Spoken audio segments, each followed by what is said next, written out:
"Get that mutt out of the way," the transit officer snarled, then deliberately kicked the Golden Retriever service dog lying patiently at Sergeant James' gym. Holloway's feet, the dog yelped, a sharp cry of pain and surprise, and Jim, 70, his hand instinctively going to the dog's side, felt a white-hot rage ignite within him. A rage he hadn't felt since the jungles of Nam. He didn't shout. He didn't move. He just looked up at the officer, his eyes like chips of Arctic ice, and spoke 6 quiet, deliberate words. "You just assaulted a federal officer." Every person on that crowded subway platform, including the aggressive transit cop, froze mid-motion. If you believe service animals are sacrosanct and an attack on one is an attack on their handler, type respect below. Sergeant James Jim Holloway, U.S. Army Special Forces, retired, and his Golden Retriever service dog, Ranger, were an inseparable pair. Ranger wasn't just a companion, he was a medical necessity. Trained to detect the subtle biochemical changes that preceded Jim's debilitating seizures, a parting gift from an enemy mortar shell decades ago. Ranger would provide a warning, allowing Jim to get to a safe place, or would lie beside him during an episode, preventing injury. At 70, Jim's frame was lean, his face deeply etched with the lines of a hard life, his movements sometimes stiff from old injuries, but his eyes still held the unwavering focus of a soldier. He lived simply in a small city apartment, his days structured by Ranger's needs and his own quiet routines. He avoided crowds, loud noises, the everyday triggers that could send his carefully managed world spiraling. Today, however, a specialist VA appointment across town necessitated a trip on the city's notoriously chaotic subway system during all rush hour, a journey he undertook with considerable trepidation, relying heavily on Ranger's calming presence. Ranger, wearing his clearly marked service animal, do not pet vest, lay patiently at Jim's feet on the crowded platform, a small island of calm in the swirling tide of commuters. He was trained to be unobtrusive, to take up as little space as possible. Jim stood near a support pillar, trying to stay out of the main flow of traffic, waiting for the express train.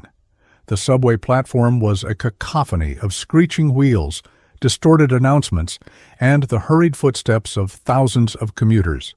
Transit Officer Dave Miller, young, brash, and full of the self-importance that often came with a new uniform and a sliver of authority, was patrolling the platform, barking at people to stand behind the yellow line and keep moving. He saw himself as a guardian of order in a system constantly teetering on the edge of chaos. He had a particular dislike for anything that disrupted his perceived flow. Loiterers, buskers, and apparently dogs on his platform, regardless of vests. He spotted Jim and Ranger near the pillar. Ranger was lying completely still, his head resting on his paws. But in Miller's eyes, any animal in the crowded system was a nuisance, a potential hazard, a rule waiting to be enforced, or perhaps bent to his will. "Hey, you!" Miller shouted over the din, striding toward Jim. "No dogs on the platform during peak hours. Can't you read the signs?" Jim looked up calmly. "He's a service animal officer, clearly marked, where permitted access." He gestured to Ranger's vest. Miller waved a dismissive hand. "Service animal, therapy animal, emotional support squirrel. I don't care what you call it. It's a dog and it's in the way. People are trying to get to work. Get it out of here, or I'll have animal control deal with it." His tone was aggressive, designed to intimidate. Other commuters paused, sensing a confrontation brewing. "He is not in the way, officer," Jim stated, his voice quiet but firm, his hand resting reassuringly on Ranger's head. "He's trained to stay close and out of foot traffic. And he is a federally protected medical service animal." "Federally protected?" Miller sneered, stepping closer, clearly enjoying the small audience that was now forming. "Is he a federally protected roadblock too?" "Look, old man, I don't have time to argue semantics with you. Move the dog now." He punctuated the "now" by giving Ranger a deliberate, hard nudge with the toe of his polished black boot. Ranger, startled, let out a soft whine but didn't move, looking up at Jim for reassurance. Jim felt a cold anger begin to coil in his gut. This wasn't just about ignorance of the law anymore. This was deliberate harassment. "Officer," Jim said, his voice dropping to a dangerously low register, "I would advise you not to touch my service animal again." Miller, misinterpreting the quiet warning as weakness, saw it as a challenge to his authority in front of the growing crowd. He puffed out his chest. "Or what, Grandpa? You gonna set your mutt on me?" His eyes gleamed with mean-spirited amusement. "This mutt," he said, his voice dripping with contempt, "is probably dirtier than half the rats down in the tunnels. It's a hazard." And then, with a sudden, vicious movement that shocked everyone watching, Officer Miller drew back his foot and delivered a sharp, deliberate kick to Ranger's exposed flank. Ranger yelped, a high-piercing cry of pure pain and surprise, scrambling, trying to get away from the unexpected assault, his leash tangling around Jim's legs. Jim stumbled, catching himself on the pillar, his face a mask of disbelief, rapidly contorting into a cold, lethal fury he hadn't allowed himself to feel in decades. The crowd gasped. Several people cried out, "Hey," or "Stop that!" But Miller, high on his adrenaline and perceived dominance, just smirked down at the whimpering dog. "See, just a stupid animal. Now get it, and yourself, off my platform before I decide to write you up for creating a public nuisance and resisting an officer." He stood there, arms akimbo, waiting for Jim to capitulate. Jim didn't shout. He didn't lunge. He slowly straightened up, his eyes, now chips of glacial ice, locking onto Officer Miller's. Every trace of the frail old man vanished, replaced by something ancient, hard, and utterly unyielding. The ambient noise of the subway platform seemed to recede. He spoke 6 words, his voice no louder than a whisper, yet they cut through the air with the chilling finality of a blade. "You just assaulted a federal officer." Officer Miller blinked, then snorted. "What are you talking about, old man? He's the federal officer?" He gestured contemptuously at Ranger, who was now licking his bruised side, still whimpering softly. "Is that your latest scam? Pretending your flea-bitten mutt is a canine cop?" But several people in the crowd closer to Jim had heard the quiet, precise emphasis in his words. The way he hadn't said "my dog" or "my service animal," but "a federal officer." A woman with a briefcase whispered to her companion, "Did he mean the dog is actually a federal K-9? A man in a business suit, who had been frowning at Miller's aggression, suddenly looked intrigued, his eyes narrowing thoughtfully at Jim. Officer Miller, however, was too caught up in his own bluster to sense the shift. "Look, I'm done playing games with you. You and your—" "Officer Miller," Jim interrupted, his voice still quiet, but now imbued with an authority that made the young cop pause despite himself. "K-9 Ranger here is a retired military working dog, an MWD from the Army Special Operations Command. He holds the rank of gunnery sergeant, conferred for valor service in combat zones, specifically for explosive detection and personnel tracking." A stunned silence began to fall over the immediate vicinity. People exchanged shocked, disbelieving glances. Miller's smirk faltered. "MWD? Gunnery sergeant? That's a Marine rank. First off, and dogs don't get rank, old man. You're delusional. In specialized MWD units attached to joint operations, they sometimes adopt inter-service rank equivalencies for protocol," Jim stated calmly. "But his federal status is under Title 10 U.S. Code, Section—" He quoted a specific obscure section pertaining to the protection of active and retired MWDs as federal assets, and under certain circumstances as possessing limited federal law enforcement authority or status when working with their designated handlers. Assaulting a designated MWD, especially one with Ranger's documented service record, in a secured federal transit system carries significant penalties. The specificity, the calm recitation of legal code, the unwavering certainty in Jim's eyes. It was starting to penetrate Miller's arrogant facade. He looked less sure of himself, a flicker of unease in his eyes. The crowd was completely silent now, all attention riveted on the two men and the dog. "I suggest," Jim continued, his voice like silk over steel, "you use your radio and contact your direct supervisor.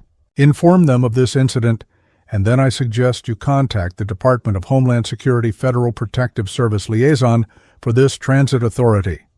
Provide them with my name, Sergeant James Holloway, retired, Rangers MWD Service, number, which is tattooed on his inner ear and also on his VA service animal credentials, which you failed to examine, and a full report of your unprovoked assault on him." Officer Miller was now visibly sweating. The term Federal Protective Service had a chilling ring to it. He looked around at the crowd, at their silent, judgmental faces. He saw the man in the business suit discreetly filming the interaction on his phone. His bravado completely evaporated, replaced by a dawning, sickening panic. I just nudged him," Miller stammered, his voice losing all its earlier aggression. "It was a kick, officer," Jim corrected, his voice still quiet but implacable. "Witnessed by at least a dozen people and likely captured by multiple security cameras on this platform." He paused. "You have 60 seconds to make those calls, or I will make one of my own. And trust me, Officer Miller, my call will go considerably higher up the chain of command than yours, and the response will be substantially less measured." The threat, though delivered without a raised voice, was unmistakable. Terrifying in its calm certainty, Officer Miller fumbled for his radio, his hand shaking so badly he almost dropped it. "Dispatch, this is Officer Miller, Platform 4. I need a supervisor down here, Code 3, and, get me a contact for the Federal Protective Service. It's about a dog. An MWD." His voice cracked on the last word. Every transit officer, every commuter, every single person on that platform who had witnessed the event had stopped moving, frozen by the incredible, almost surreal shift in power. The aggressive young cop was crumbling, and the quiet old man with the service dog was now undeniably in command. The next hour was a blur of official activity for Officer Miller, and a quiet, vindicating wait for Jim and Ranger. Miller's supervisor, a harried-looking lieutenant, arrived within minutes, his face grim as he took in the scene, the crowd, the whimpering dog, Miller's terrified expression, and the calm, steel-eyed old soldier who was clearly the eye of this particular storm. The lieutenant listened to Jim's quiet, factual account, examined Ranger's VA credentials, which clearly noted his MWD background, and made several urgent hushed calls on his own radio. Within 30 minutes, two stern-faced individuals in dark suits arrived, identifying themselves as special agents from the Department of Homeland Security Federal Protective Service. They interviewed Jim privately, then Officer Miller, who was by now practically incoherent with fear, and several eyewitnesses from the crowd. Ranger, after being gently examined by Jim, lay quietly at his feet, occasionally thumping his tail when Jim murmured reassurance. The man who had been filming shared his video with the federal agents. Officer Miller was formally relieved of duty pending a full investigation, his badge and service weapon confiscated on the spot. He was escorted off the platform by his lieutenant. Looking utterly defeated, the federal agents assured Jim that a full inquiry into the assault on Ranger, a retired MWD, would be conducted, and appropriate charges would likely follow against Miller. They also arranged for a dedicated MTA vehicle to transport Jim and Ranger directly to Jim's VA specialist appointment, bypassing the subway entirely, and offered any further assistance he might require. As Jim and Ranger were escorted away, the crowd on the platform watched them go, no longer with pity or indifference, but with a profound, stunned respect.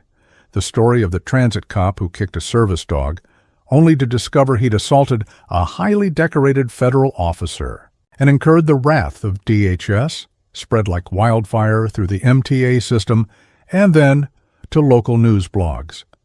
The MTA issued a public apology to Jim and announced mandatory retraining for all transit officers on 8A compliance, the specific legal status of service animals, and de-escalation techniques, with a new module specifically addressing interaction with veterans and MWDs.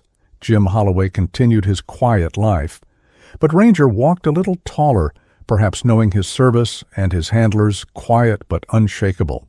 Resolve had once again defended the honor of those who serve on 2 legs or 4, because some bonds are forged in fire, and some words, spoken softly by the right person, can stop even the most arrogant abuse of power dead in its tracks. Subscribe to Hidden Sparks if you believe service and sacrifice deserve unwavering respect, and that true authority is often found in the quietest voices.